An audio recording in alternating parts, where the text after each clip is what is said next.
lelah bukan karena Allah, maka kita mungkin tidak berada pada kursi-kursi yang ada di hadapan kita hari ini. Mungkin kita akan terbaring di sebelah gedung yang mungkin di saat yang sama mereka ingin ikut halal bihalal. Ada di antara saudara-saudara kita yang mau merasakan kenikmatan berlebaran namun tidak bisa merasakan kenikmatan itu. Ada yang ingin sehat namun Allah beri ujian sakit. Ada yang ketika sakit Allah beri ujian lagi dengan masalah rumah tangga. Ada yang diberikan masalah rumah tangga, diberi ujian pula dengan sakitnya. Hidup ini Bapak Ibu sekalian ibarat roda perputaran dunia yang kemudian dia berputar dari pagi ke malam, malam ke pagi. Inna fi ikhtilafil laili wan nahar, inna fi khalqis samawati wal ard. Kata Allah, dalam penciptaan langit dan bumi, wa ikhtilafil lail, dan pergantian siang dan malam. Bapak Ibu tahu enggak kenapa Allah jadikan ada siang, ada malam? Kenapa Allah sampaikan dalam Al-Baqarah, dalam Ali Imran, inna fi khalqis samawati wal ardi wa ikhtilafil laili wan nahar. Lalu Allah katakan dalam An-Naba, waj'alna al-laila libasa waj'alna an-nahara ma'asha. Allah jadikan malam dan siang ini saja bergantian Bapak Ibu sekalian. Maka manusia juga harus siap menerima pergantian antara nikmat dan ujian. Tidak ada manusia Bapak Ibu sekalian kecuali dia harus siap menerima dua ini. Sebagaimana seorang manusia siap menerima nikmat, maka setiap itu pula manusia harus siap menerima ujian yang Allah berikan. Ini mohon perhatikan ini agak serius materinya kalau kita kemudian mau paripurna dalam setiap amalan. Karena ini kalimat paripurna sebenarnya bahasa Arab yang diterjemahkan Prof. Bahasa Arabnya itqan. Saya bacakan hadisnya sebelum saya lanjutkan tadi yang masalah pergantian siang dan malam. Lihat Bapak Ibu sekalian, ketika kami meneliti hadis ini, saya S2 S3 Prof, kebetulan jurusan saya ilmu hadis. Maka ada sebuah hadis kata Rasulullah SAW, Innallaha ahabba abdan. Jadi nggak ada, ini pukul rata, nggak ada direktur, nggak ada yang staf biasa, yang nggak ada yang jaga pasien, semuanya sama. Nggak ada ustadz, nggak ada dokter, semua sama. Dengan kalimat hadis ini, Innallaha idza ahabba abdan. Perhatikan, Allah itu kalau mencintai seseorang, Innallaha idza ahabba abdan, au innallaha ahabba abdan. Allah itu suka dan cinta sama seseorang. Idza amila amalan, kalau dia melakukan sebuah pekerjaan, ibadah, salat, bertugas dengan posisinya, dengan jabatannya, dengan keilmuannya, dengan apapun yang Allah titipkan. Ahabba abdan idza amila amalan an yutqinah. Kalimat paripurna ini terjemahan dari hadis ini. An yutqinah, dia sempurnakan.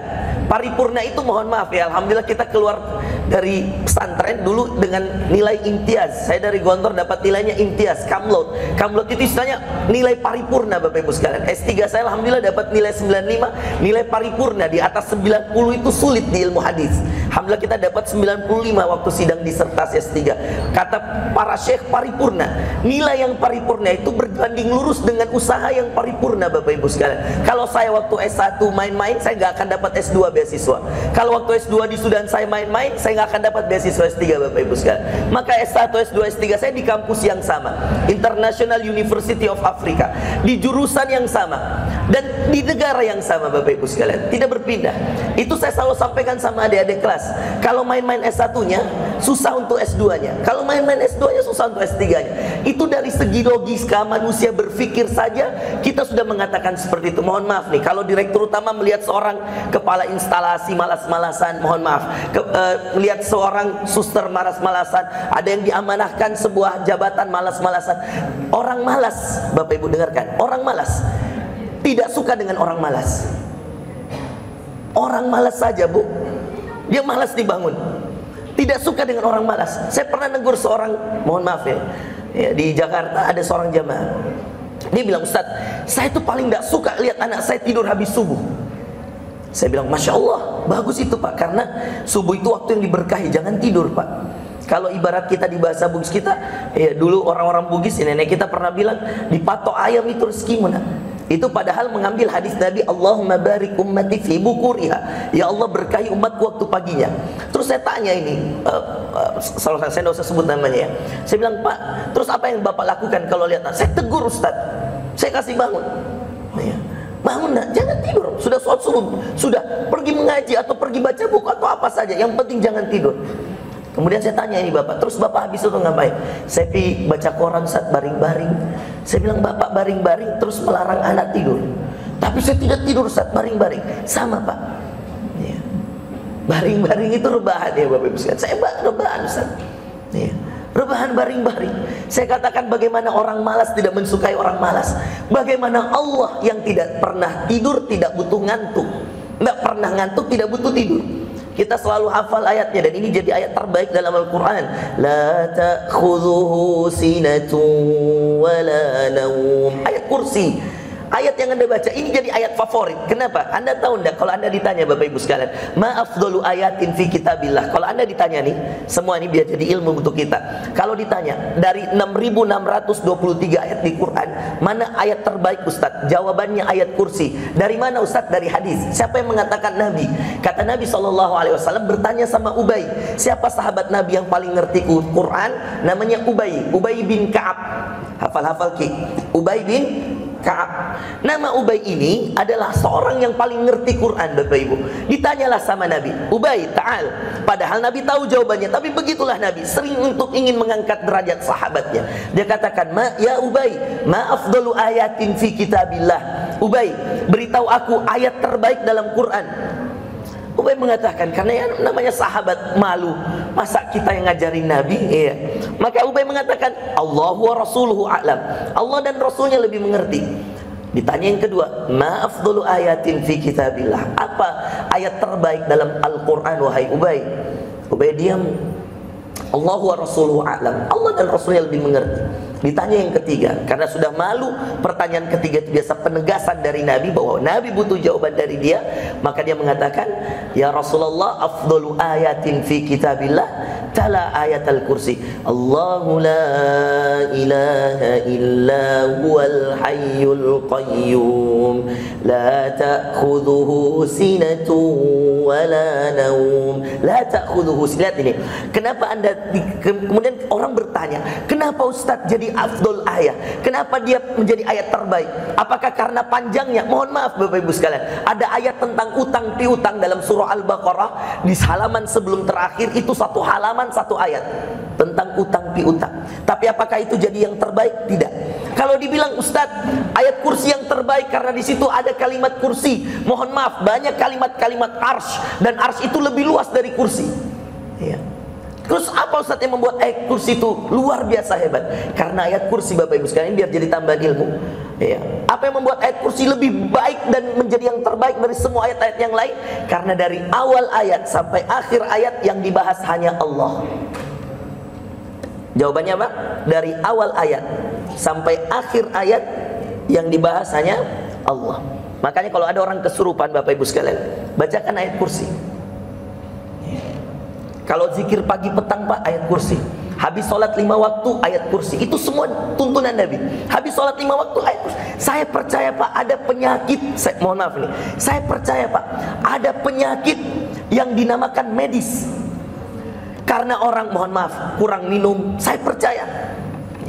Karena orang, mohon maaf, merokok, saya percaya. Ada orang yang tidak teratur tidurnya, saya percaya Pak. Tapi kebalikan, Bapak juga harus percaya saya bahwa ada penyakit. Wih, apa itu? Soalnya Trans Studio habis kebakaran ya. Jadi aman Ji, aman Ji, aman ya. Tunggu dulu Bella, masih trauma kita di Makassar ini ya. Itu saya hampir berangkat ke sana. Saya sudah diundang sama orang-orang di sana. Ustaz, ayo Ustaz, saya kasih lihat wahana baru di sana ya. Ada wahana baru. Bawa anak tak ke sini Ustaz. Saya bilang, Masya Allah. Padahal anak saya pernah bawa di Bekasi, ada juga Transnow. Iya, sudah ada Transnow di Bekasi, di Bintaro. Buka di Makassar Pak, yang ada salju-saljunya. Iya. Hampir kita bawa anak saya, subhanallah. Makanya kalau ada bunyi-bunyi begini ya, agak-agak trauma sedikit nih. Baik, Bapak Ibu, saya lanjutkan ya, fokus saya. Lihat, kalau Bapak percaya, saya percaya Pak, ada penyakit medis. Maka Bapak juga harus percaya bahwa ada penyakit non medis. Kata Nabi SAW, kalau ada yang bisa mendahului takdir kematian seseorang, ada ain. Pernah dengar penyakit ain? Pernah dengar? Kalau kemudian Anda mengatakan bahwa ada penyakit medis, maka saya juga ingin mengatakan bahwa Nabi pernah disihir dengan rambutnya. Maka ada as-saharah. Kalau anda percaya buka Al-Quran, maka ada penyihir-penyihir Musa. Ada nggak penyihir di muka bumi? Ada. Sampai detik ini dukun penyihir ada. Ada Ada nggak orang yang, mohon maaf, terkena jampi-jampi, terkena baca-baca dari orang yang hasad? Ada nggak? Ada. Buktinya apa? Ada Al-Falaq.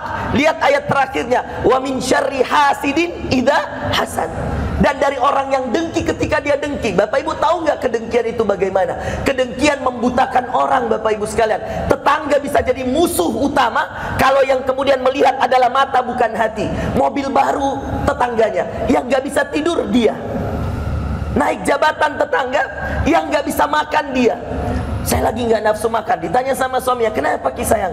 Dia bilang, saya lagi nggak nafsu makan. Kenapa? Dia bilang, naik jabatan teman kantorku saya tidak naik. Coba Pak, ini ada semua Bapak Ibu sekalian. Nah, inilah faktor-faktor yang kemudian kita harus percaya bahwa dalam berkehidupan di dunia, orang-orang yang mau berhasil dunianya, dua aspek. Perhatikan Pak, aspek pertama, aspek bagaimana dia melindungi dirinya dengan ibadah taat sama Allah. Aspek kedua, bekerja dengan totalitas. Itulah yang menghasilkan hasil yang paripurna. Mungkin secara logika dan sistem, secara kriteria Prof lebih tahu bagaimana mendapatkan nilai yang terakreditasi baik, ya, nilai yang terakreditasi paripurna, nilai yang terakreditasi untuk sebuah rumah sakit. Saya nggak ngerti ilmunya Bapak Ibu sekalian, Prof lebih paham. Tapi saya yakin dan pasti Prof sepakat bahwa setiap elemen harus bekerja totalitas. Nggak mungkin di bagian administrasi bekerja totalitas, di pelayanan tidak totalitas. Nggak bisa dapat paripurna. Semua harus bekerja dengan yang tadi kita bacakan hadisnya. Innallaha ahabba abdan idza amila amalan an yutqinah. Nanti saya waki hadisnya Prof. Allah itu mencintai seorang hamba yang kalau dia bekerja dia totalitas. Itqan bahasa Arabnya, mutqin. Makanya penghafal Quran itu yang hafalannya lancar Pak dibilangi mutqin. Kenapa mutqin? Karena total hafalannya. Ditanya kanan kiri, atas tengah bawah, dia bisa lanjut ayatnya. Ada orang hafal Quran yang hafalannya tidak mungkin, banyak. Makanya dinamakan itqan. Itqan dalam bahasa Arab totalitas yang menghasilkan hasil yang paripurna. Bapak Ibu yang dimuliakan Allah, saya kira pelayanan kita adalah bagian daripada cara kita ibadah sama Allah.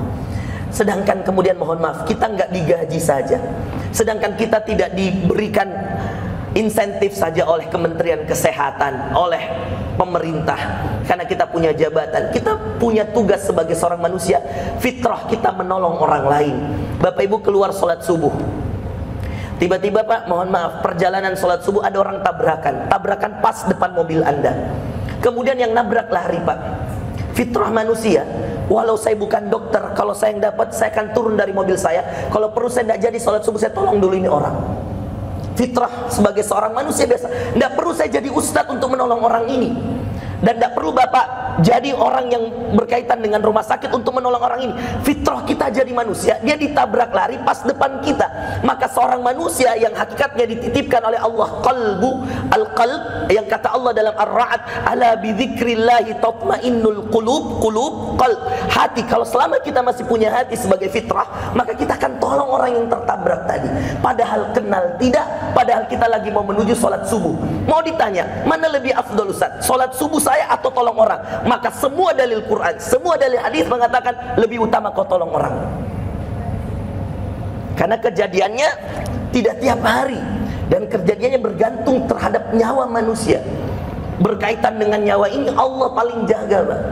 Maka siapa yang menjaga? Maka ada ayat, man ahyaha faqad ahyan nas jami'ah. Siapa yang menghidupkan satu manusia, seakan-akan dia menghidupkan semua manusia. Artinya kalau Anda tolong nyawa satu orang, Anda seakan menolong semua nyawa. Bayangkan itu.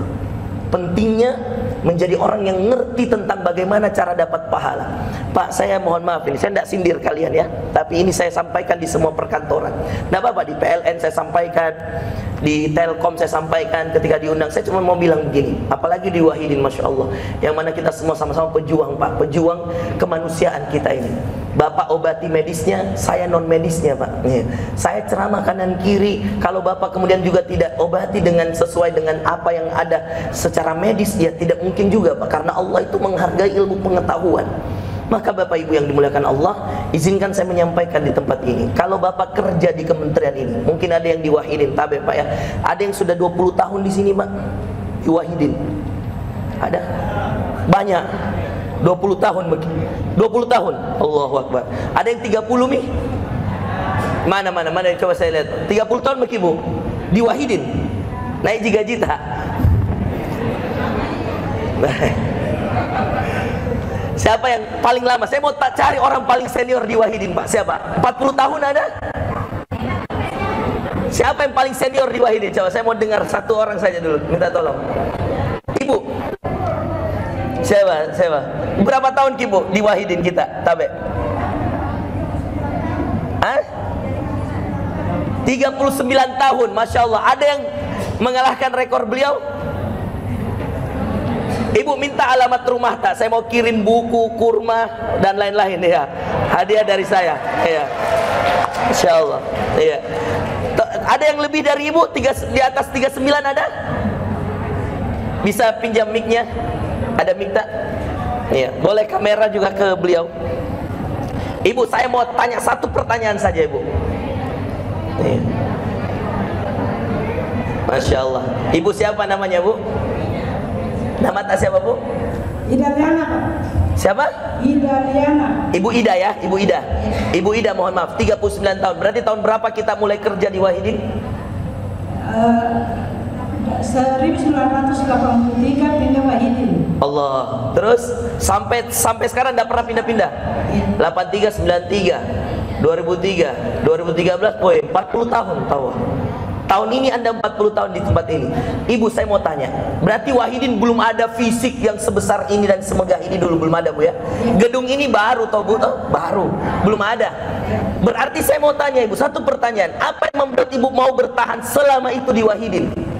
Sebagai tugas utama adalah perawat, dan kita menolong seorang pasien yang... Peralat, apa peralat? Perawat. Jadi Ibu ini perawat. Ya. Baik. Kenapa Ibu betah? Memang tugas utama di Wahidin. Tugas utama di Wahidin. Ditempatkan di Wahidin. Di Wahidin. Terus saya tanya, Ibu 40 tahun itu apa yang Ibu dapat? Banyak, Pak. Banyak. Ya. Tolong orang, senang nggak kalau orangnya sembuh? Senang sekali. Senang sekali. Jadi niatnya Ibu untuk kemudian bekerja 40 tahun, gaji atau tolong orang? Melayani, Pak. Masya Allah. Tepuk tangan butuh tumbuh liba. Masya Allah, Bu Tita. Masya Allah. Jazakallah khair. Makasih Bu, makasih Bu. Iya. Ini perawat nih. Masya Allah. Ini menarik ya. Seorang perawat ya berbahagia dengan pekerjaannya. Iya. Kalau dia mau keluar, dia mau berdagang, bisa saja dapat gaji yang lebih. Iya. Tapi tidak semua orang bisa menikmati pekerjaan. Bapak Ibu tahu nggak apa yang membuat kita stres dalam hidup? Kenapa banyak orang yang tidak bisa maksimal dalam totalitas bekerja? Karena yang lebih berperan perasaannya, perhatikan, karena yang lebih berperan perasaannya dari hatinya. Ingat Pak, semua orang punya hati, tapi setiap hati itu perasaan yang tidak bisa diikuti. Inilah yang kata anak muda sekarang, jangan baperan. Iya. Baperan itu, mohon maaf, semua orang punya hati Pak, fitrah hati itu. Saya mau nolong orang, hati yang harus berbicara. Karena kata Nabi SAW, dengarkan hadisnya, ketika ditanya, ya Rasulullah, saya mau begini, kata Nabi, istafti qalbak, tanya hatimu. Datang lagi, ya Rasulullah, saya mau begini, kata Nabi, istafti qalbak, tanya hatimu. Orang mau korupsi Pak, kalau hatinya yang dia ikuti, dia tidak akan mau. Uang haram. Tapi kalau perasaannya, lumayan, bayar rumah langsung lunas. Kalau perasaan yang diikuti, itu dominan syahwat. Saya ulangi, perasaan beda dengan hati. Hati itu fitrah.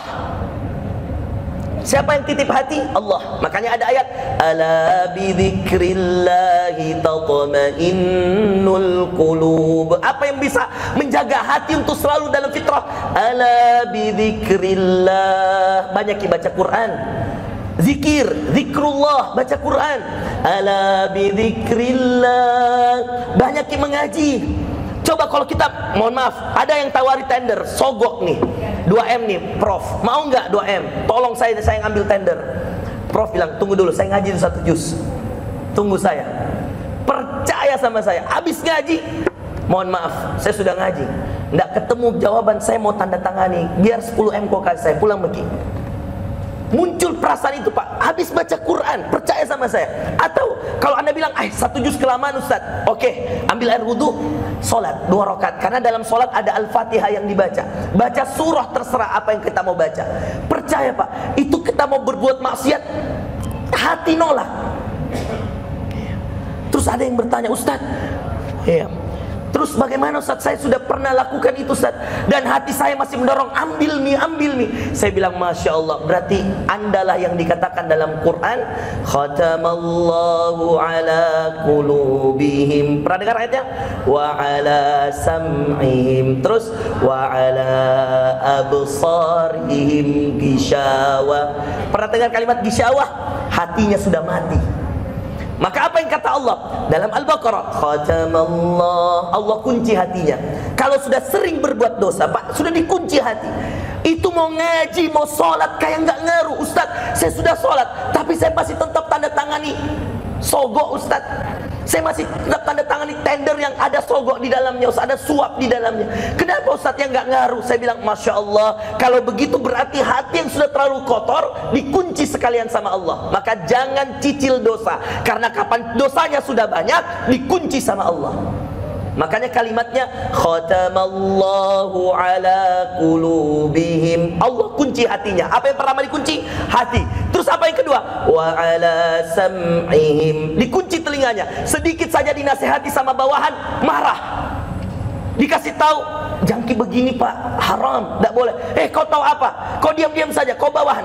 Subhanallah. Orang-orang seperti ini mirip-mirip Fir'aun,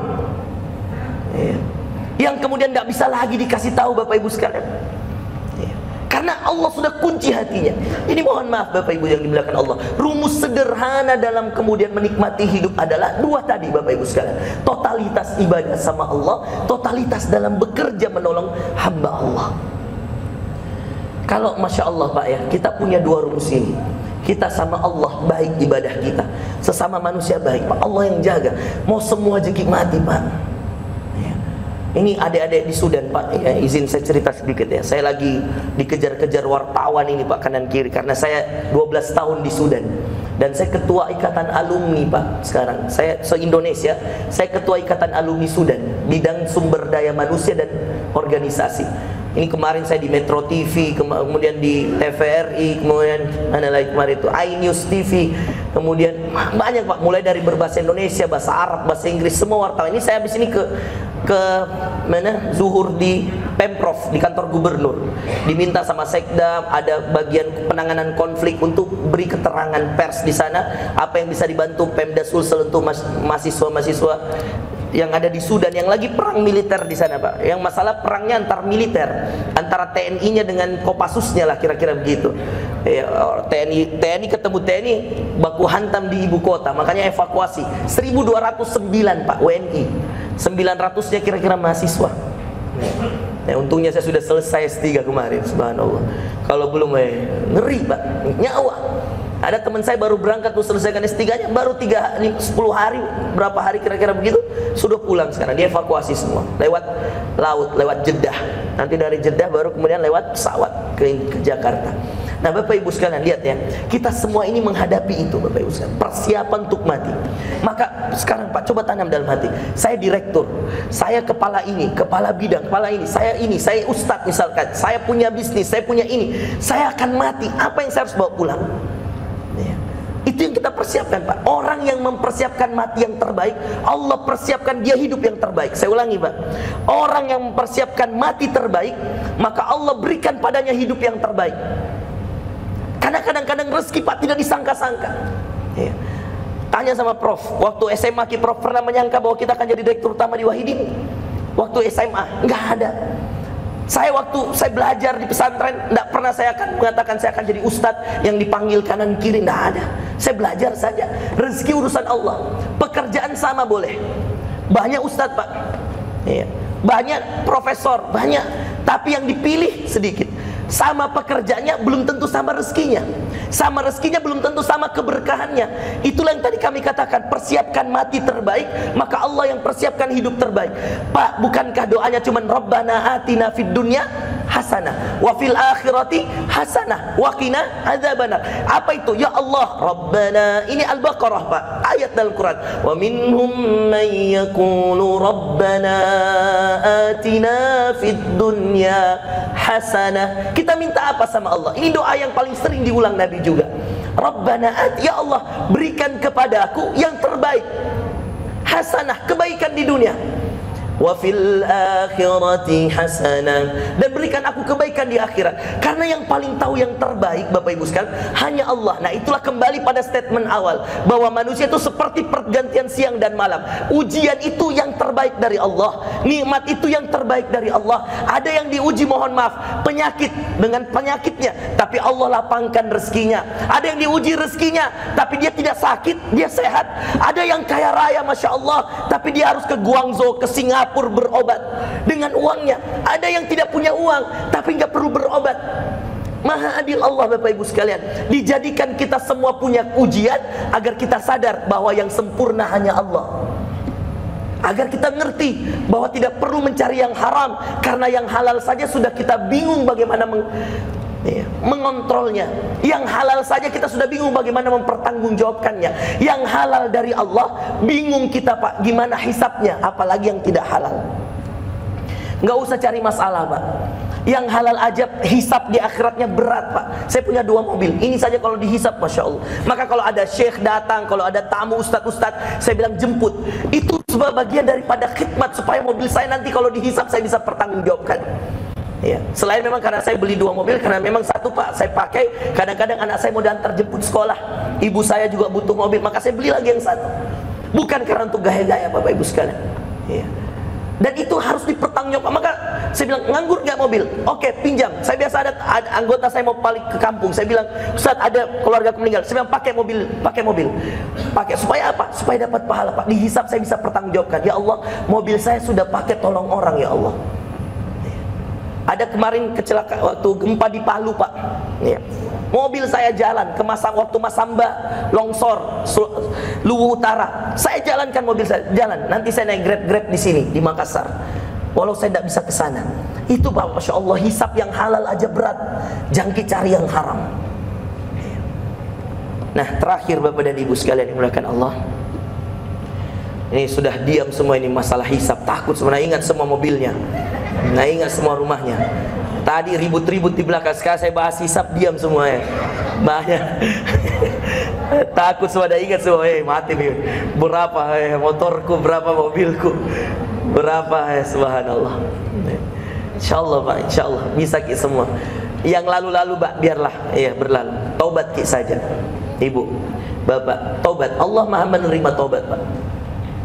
Innallaha yaqbalu taubata 'abdihi ma lam yughargir. Kata Nabi, selama nyawa belum dikorong-korongan masih ada kesempatan bertobat. Terus Ustaz setelah bertobat, ayatnya dalam Al-Furqan, illa man taba wa amana wa 'amila 'amalan shaliha. Sekarang memperbaiki diri. Dunia kita dikasih Allah nanti, akhirat ditunggu di surga, subhanallah. Gimana? Mantap, tobat dulu yang lalu-lalu. Perbaiki yang lalu. Ustaz, oke Ustaz, saya sekarang hijrah Ustaz. Saya tidak mau lagi ambil yang haram. Yang lalu bagaimana? Taubat. Oke, taubat Ustaz. Terus apa? Wa aman, beriman sama Allah, yakin bahwa tidak akan lagi, berjanji sama Allah tidak akan mengulangi dosa yang lalu. Terus apa? Wa amila amalan salihah, lalu beramal soleh. Cukup Ustaz, cukup.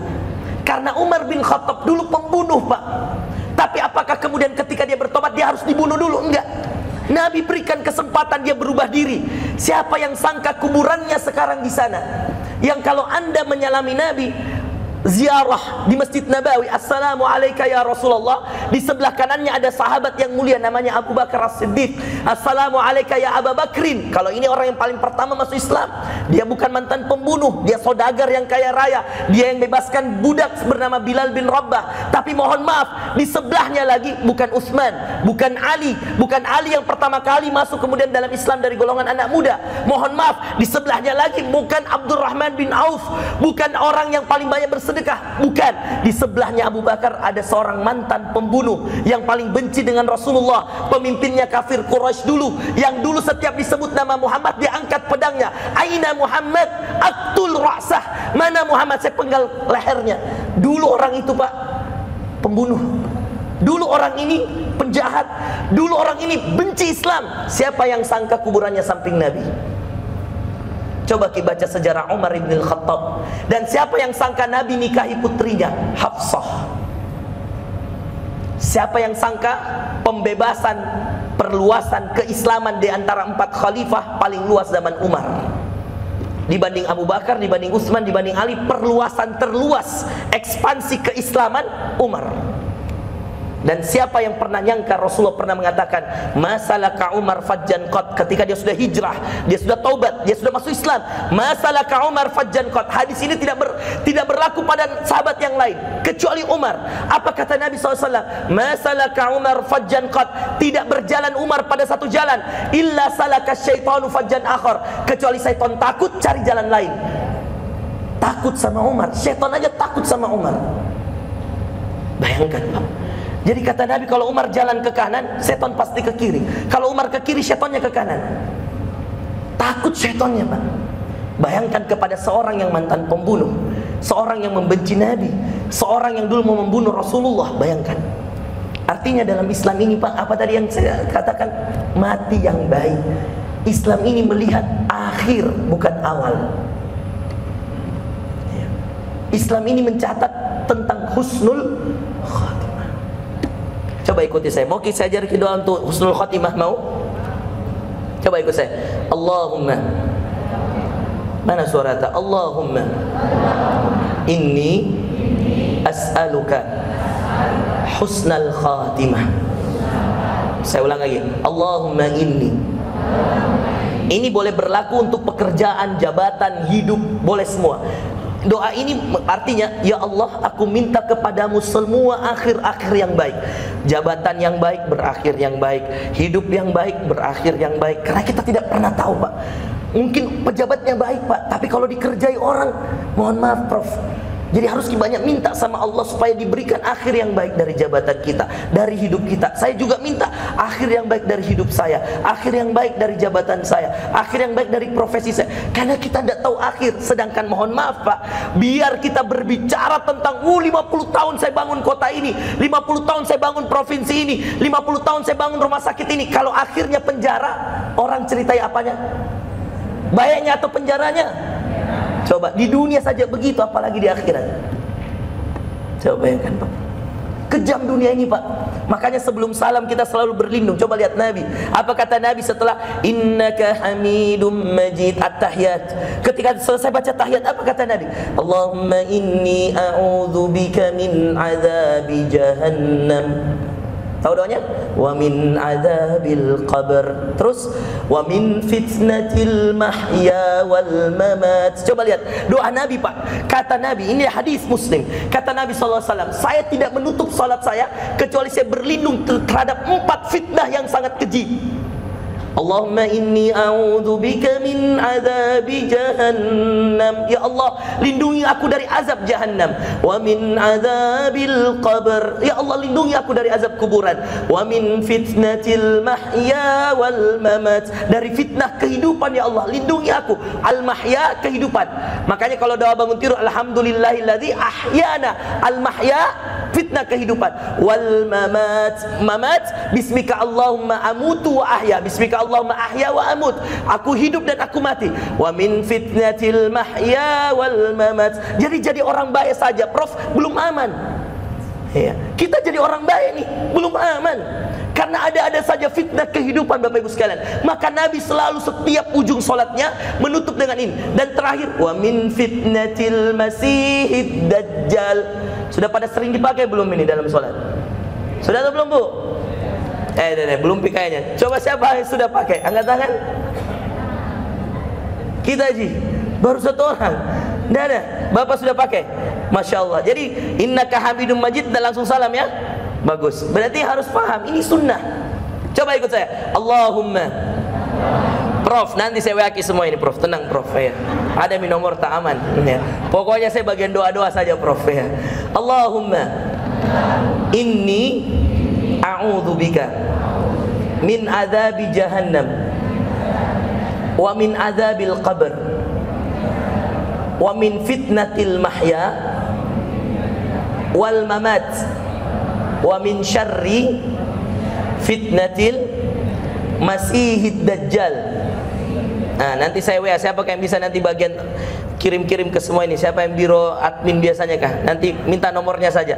Ya, kita WA saya, nanti saya WA Ki Hadis, saya WA Prof dan saya WA Ki. Kita share ke semua. Termasuk tadi Allahumma inni as'aluka husnal khatimah. Coba. Allahumma inni as'aluka husnal khatimah.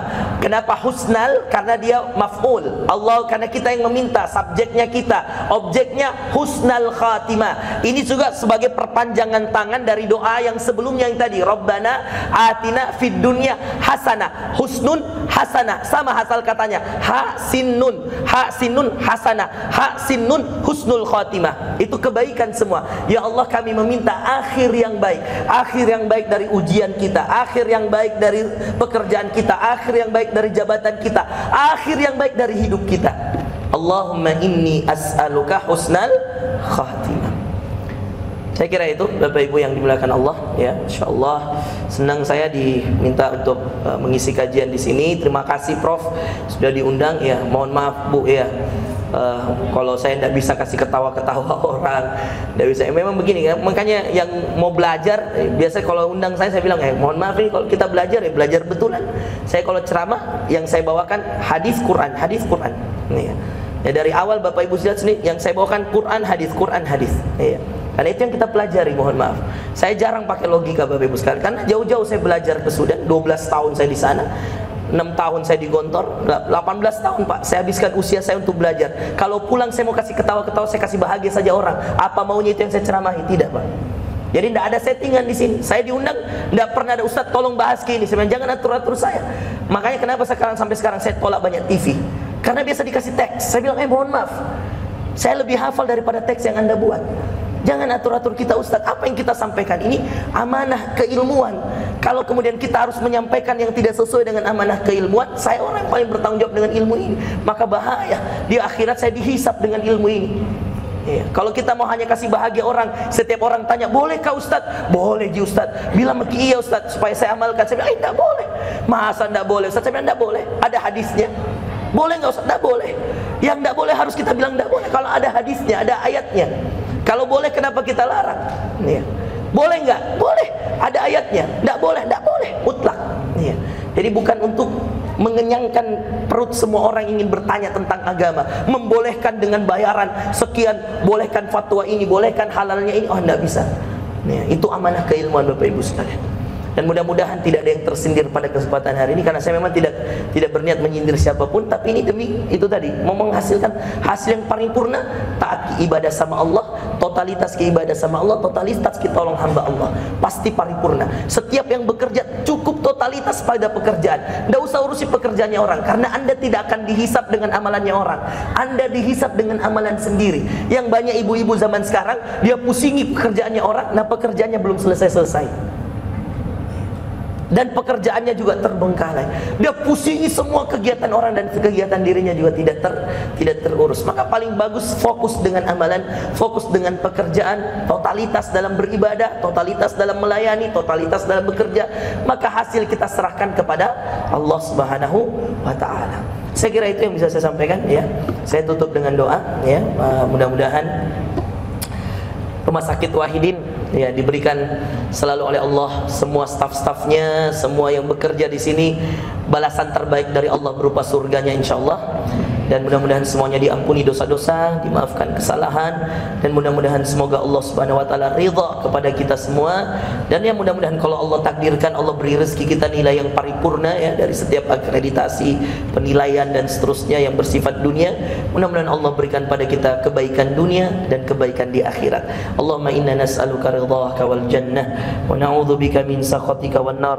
Allahumma innaka afuwun tuhibbul afwa fa'fu anna. Allahumma inna nas'aluka an بارك لهذا المستشفى واحد يا الله. اللهم بارك لهذا المستشفى. اللهم ارضى لهذا المستشفى يا الله. اللهم اجعل هذا المستشفى منفعة لأمة نبينا محمد صلى الله عليه وسلم. اللهم اجعل هذا المستشفى مباركا لأمة نبينا محمد صلى الله عليه وسلم. اللهم إنا نسألك علما نافعا ورزقا طيبا وعملا متقبلا. اللهم إنك عفو كريم karimun tuhibbul afwa fa'fu anna. Allahumma inna nas'aluka an taj'alana minal muttaqin, an taj'alana minal faizin, an tarzuqana rizqan halalan tayyiban mubarakan wa anta khairur raziqin. Rabbana atina fid dunya hasanah wa fil akhirati hasanah wa qina adzaban nar. Allahumma inna na'udzubika min adzabi jahannam wa min adzabil qabr wa min fitnatil mahya wal mamat wa min syarri fitnatil masiihid dajjal. Allahumma astur uyubana fid dunya wal akhirah. Allahumma inna nas'aluka husnal khatimah. Allahumma inna nas'aluka husnal khatimah. Allahumma inna nas'aluka husnal khatimah wajma'na jami'an fi firdausikal a'la ma'an nabiyyin was-siddiqin wasyuhada was-salihin wa hasuna ulaika rafiqa. Rabbana taqabbal minna innaka antas samiul alim wa tub alaina innaka antat tawwabur rahim. Subhana rabbika rabbil izzati amma yasifun wa salamun alal mursalin walhamdulillahi rabbil alamin. Demikian Bapak Ibu sekalian, kebenaran dari Allah, kesalahan dari saya mohon maaf. Taqabbalallahu minna wa minkum. Taqabbal ya karim. Ya, semoga Allah menerima amal-amal soleh kita di selama bulan suci Ramadan, dijadikan kita minal aidina wal faizin, menjadi orang yang kembali suci, kembali fitrah, dan mudah-mudahan hati kita dibersihkan Allah, hati-hati kita disucikan oleh Allah sehingga selalu mengikuti yang baik-baik dan yang benar-benar. Dan mudah-mudahan semua kita yang hari-hari ini dimatikan Allah, diselesaikan dalam pekerjaan, diselesaikan dalam tugas, dalam keadaan husnul khatimah. Demikian, assalamualaikum warahmatullahi wabarakatuh.